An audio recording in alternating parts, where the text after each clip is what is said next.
부자와 가난한 사람의 격차, 과연 어느 정도일까요? 세계 불평등 보고서 2026이 그 민낯을 아주 적나라하게 보여주는데요. 지금부터 그 핵심 내용만 쏙쏙 뽑아서 알려드릴게요. 자, 이 숫자 8%. 이게 뭐냐면요. 1990년대 이후로 전 세계 억만장자들의 자산이 매년 평균 이만큼씩 불어났다는 뜻입니다. 불평등이 얼마나 빠른 속도로 심해지고 있는지 이 숫자 하나에 다 담겨 있다고 볼 수 있죠. 근데 정말 놀라운 건요. 이 8%라는 속도가 전 세계 인구의 절반, 그러니까 하위 50%의 자산 증가율보다 거의 2배나 빠르다는 사실입니다. 부자는 더 빨리 부자가 되고 그 격차는 그야말로 기하급수적으로 벌어지고 있다는 거죠. 보고서에 나오는 이 한 문장이 문제의 본질을 그대로 보여줍니다. 극소수가 전례 없는 금융 권력을 장악하는 동안 수십억 명은 기본적인 경제적 안정에서조차 배제되어 있습니다. 이건 그냥 통계 자료가 아니라 수많은 사람들의 생계가 걸린 아주 현실적인 이야기라는 겁니다. 보고서 같은 비율을 보면 이게 얼마나 심각한지 확 와닿는데요. 세계 최상위 0.00001%, 약 560명 정도 되는데 이 사람들이 그냥 작은 극장 하나에 다 들어갈 수 있다는 거예요. 막연하게만 느껴졌던 초엘리트라는 집단이 정말 얼마나 극소수인지 감이 오시죠? 자, 그럼 다음 이야기로 넘어가 볼게요. 불평등은 단순히 돈 문제에서 끝나지 않거든요. 사실 우리 눈에 보이지 않는 훨씬 더 깊은 구조적인 문제들이 숨어 있습니다. 불평등의 또 다른 얼굴은 바로 시간에서 드러납니다. 우리가 보통 월급 받는 일만 생각하잖아요. 그런데 돈 받지 않는 가사 노동까지 전부 포함해서 계산해 보면 여성은 일주일에 평균 53시간, 남성은 43시간을 일하고 있어요. 여성이 매주 10시간이나 더 일하고 있는 셈이죠. 이렇게 더 오래 일하는데 과연 소득은 어떨까요? 유급 노동만 따졌을 때 여성의 시간당 소득은 남성의 61% 수준이에요. 그런데 여기에 보이지 않는 모든 노동 시간을 다 포함해서 다시 계산하면 남성의 32% 수준으로 뚝 떨어집니다. 격차가 거의 2배로 벌어지는 거예요. 이게 바로 이중 부담의 현실입니다. 보고서는 국가 간의 불평등을 설명하는 아주 중요한 개념을 하나 제시하는데요. 바로 터무니없는 특권이라는 겁니다. 좀 말이 어렵죠. 쉽게 말해서 부자 나라들이 금융 시스템을 이용해서 아주 구조적으로 이득을 보는 걸 말해요. 싼 이자로 돈을 빌려와서 다른 나라에 투자해 훨씬 더 큰 수익을 내는 그런 구조죠. 이 터무니없는 특권이 어떻게 작동하는지 그 첫 번째 비밀은 바로 수익률에 있습니다. 이 그래프를 한번 보세요.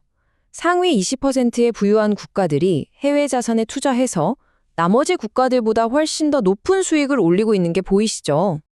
그리고 동전의 반대편도 봐야겠죠. 부자 나라들은 수익만 많이 내는 게 아니에요. 빚을 낼 때 지불하는 이자, 즉 비용은 반대로 훨씬 더 낮습니다. 결국 더 많이 벌고 낼 건 덜 내는 거죠. 이 높은 수익과 낮은 비용의 조합, 이게 바로 터무니없는 특권의 핵심입니다.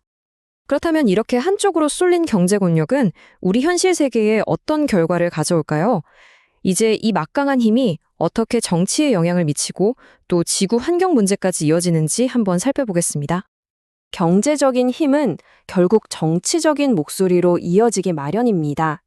프랑스와 한국의 데이터를 보면요. 전체 정치 기부금의 거의 절반이 가장 부유한 상위 10%의 주머니에서 나오고 있어요. 이러니 정치의 저울이 애초에 기울어진 운동장이 될 수밖에 없는 구조인 거죠. 보고서는 이 점을 아주 날카롭게 지적합니다. 이러한 금융 권력의 집중은 엘리트의 목소리를 증폭시키고 공평한 정책 결정의 공간을 좁히며 다수의 노동자를 더욱 소외시킨다.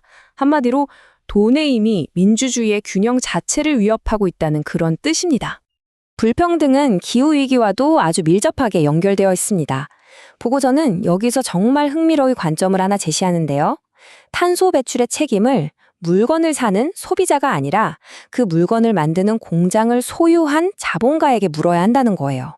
이걸 바로 소유 기반 관점이라고 부릅니다. 이렇게 소유라는 렌즈로 세상을 다시 보면요. 기후 위기에 대한 책임이 누구에게 있는지 아주 명확하게 드러납니다. 이 차트 좀 보세요.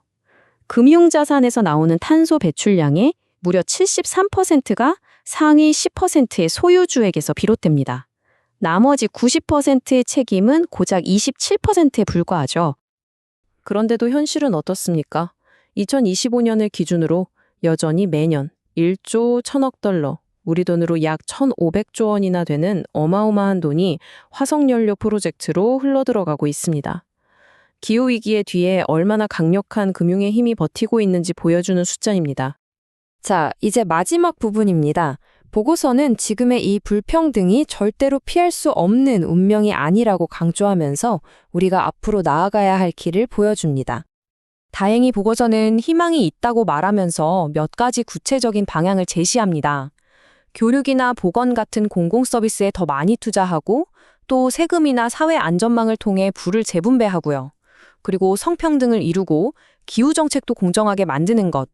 결국 핵심은 모두에게 공정한 기회를 주는 방향으로 나아가야 한다는 겁니다. 이 보고서 전체를 관통하는 가장 중요한 결론은 바로 이것입니다. 지금 우리가 겪고 있는 이 극심한 불평등은 그냥 어쩔 수 없는 현실이 아니라 과거부터 지금까지 우리가 해온 수많은 선택들이 쌓인 결과라는 거죠. 그 말은즉 우리가 앞으로 다른 선택을 한다면 분명 다른 미래를 만들 수 있다는 뜻이기도 합니다.